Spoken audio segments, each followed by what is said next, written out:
I saw 90 movies this summer. And by summer, I mean May 1st to August 31st. For me, that's the summer season. 18 of those were streaming, the rest were in theaters. Now, I did a 4-month recap for January, February, March, and April. We're going to do the same thing here. So these are the best, worst, and most underrated movies from May, June, July, and August.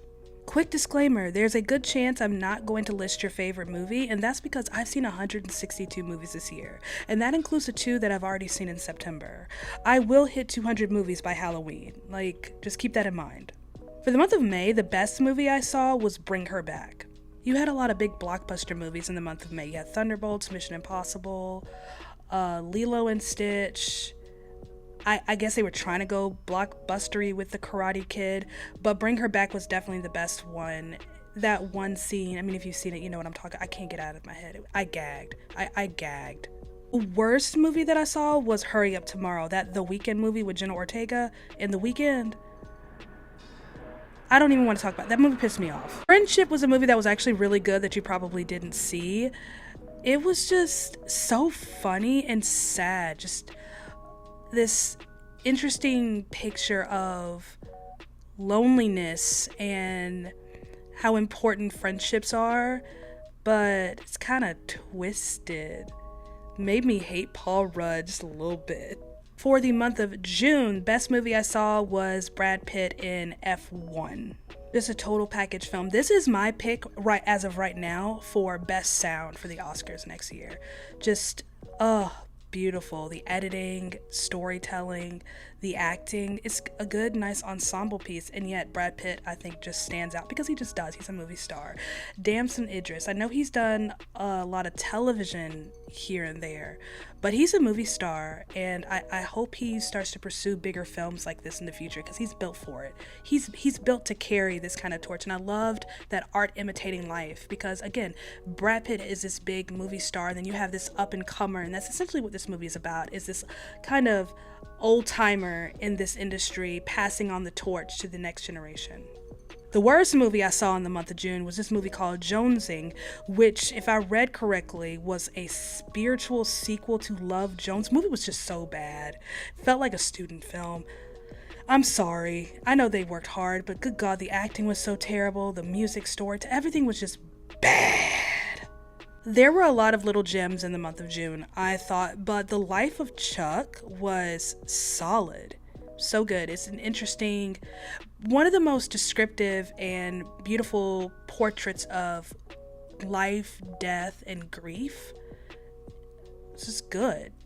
There was a lot that pissed me off in the month of July, but best movie I saw in July was a movie that I actually got to see as a early access screener, Sovereign. I forget who the distributor is for this movie, but they really need to consider submitting Nick Offerman for Best Actor in whatever award show they see fit, because that was a performance. That was a performance.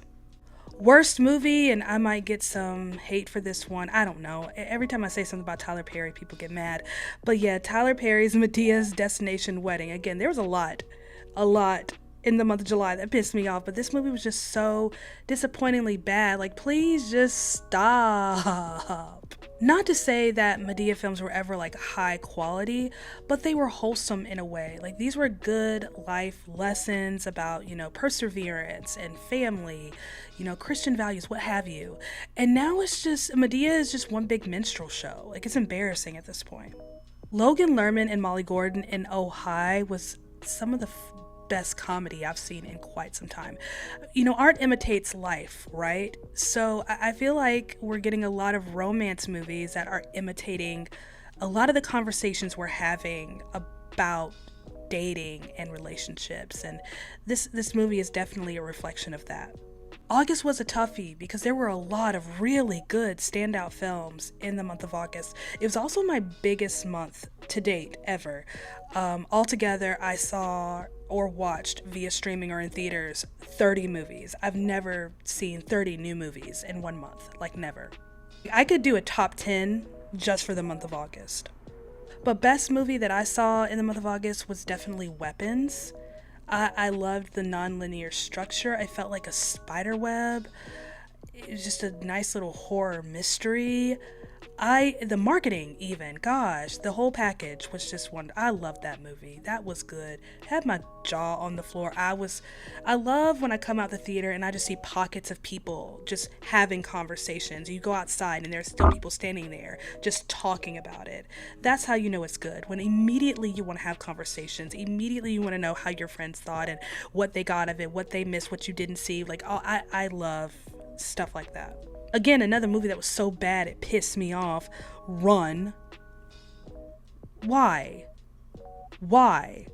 Another movie that was so good, but you probably didn't see, and if I remember correctly, I believe this was also a directorial debut, The Knife. Again, I could do a top 10 just for the month of August. August was loaded. This was an interesting, if I remember correctly, a directorial debut about a home invasion. And it takes place in the evening, within a couple of hours, if you will, from the time the family is getting ready to go to bed until the very end. And it's all about the crux of the movie is the police work, the police coming in, processing the scene, interviewing the family. This is all about, weighing the truth versus the convenience of a lie and the safety of a lie, if you will. It's just good. That was solid. I don't know where you can watch it now, but figure it out and do yourself a favor. What were your favorite and least favorite movies this summer?